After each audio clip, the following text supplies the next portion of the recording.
నా పేరు రామచంద్ర అండి, ఇవ్వనండి నేను చెప్పండి ఈ ఆలయం గురించి. ఈ ఆలయము సామాన్య శకం 2600 సంవత్సరాల పూర్వం నిర్మితమైన ఆలయం ఇది.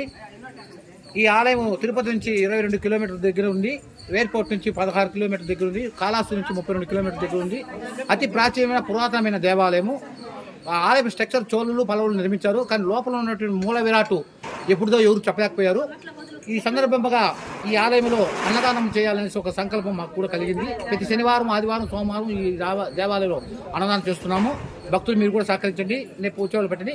ఈ శివరాత్రి ఉత్సవాలు మటుకు ఈ 7 రోజులు కూడా కంటిన్యూగా భక్తులకి పెడుతున్నాము. అందువల్ల ఒకటి. రెండోది వచ్చింది, ఈ ఆలయం సందర్శిస్తే తెలిసి తెలియకుండా ఆడవారిని దూషించే పాపం నుంచి విముక్తి కలుగుతారు. ఎందుకంటే పరశురాముడు జమదగ్ని కోరిక మేరకు తన తల్లిని సమరించాడు కాబట్టి ఆ పాపం నుంచి విముక్తి కలగాలని తపస్సు చేసినటువంటి క్షేత్రం ఇది. అలాగే కురుపు రూపంలో, రాక్షస రూపంలో, వికృత రూపంలో, మరుగుజు రూపంలో, చిత్తసేన రూపంలో బ్రహ్మ ఉన్నాడు కింద. అందువల్ల ఆరోగ్య సమస్యలు ఉండేవారు కూడా ఈ దేవాలయం సందర్శించి ఉంటే ఆరోగ్య సమస్య కూడా తీరుతుంది. తర్వాత వచ్చింది సంతానానికి మూలమైనటువంటి మగవాడి పురుషాంగం రూపంలో ఇక్కడ చూడున్నాడు కాబట్టి సంతానం లేని వాళ్ళు కానీ, వివాహం ఆలస్యం అయిన వాళ్ళు కానీ ఇక్కడ అభిషేకం చేస్తే చాలా శ్రేష్టము. ఏ క్షేత్రంలో లేని విధముగా ఈ క్షేత్రంలో షణ్ముఖుడు 6 ముఖాలు 12 హస్తాలతో దేవేరులతో కూడా, అంటే భార్యభర్తలతో కూడా, నా దగ్గర సుబ్రహ్మణ్య స్వామి, వల్లి దేవస్వామి ఉంటారు. షణ్ముఖుడు ఉండేది ఇక్కడ, భార్యభర్తలు ఉండేది దేవాలయం, ఏకైక దేవాలయం.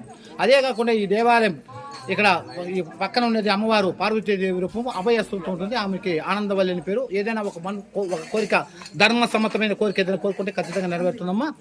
అన్నదాత వినిపించాలా, గట్టిగా వాళ్ళకి వినిపించాలా, నాకు సహకరించే వాళ్ళకి వినిపించాలి. అన్నదాత అన్నదాత అన్నదాత అన్నదాత చెప్పలేదు పాపం మనకది. అన్నదాత అన్నదాత బోలో ఆనందవల్లికే, బోలో ఆనందవల్లికే, బోలో ఆనందవల్లికే, బోలో పరశురామ స్వామికే, బోలో పరశురామ స్వామికే, బోలో పరశురామ స్వామికే.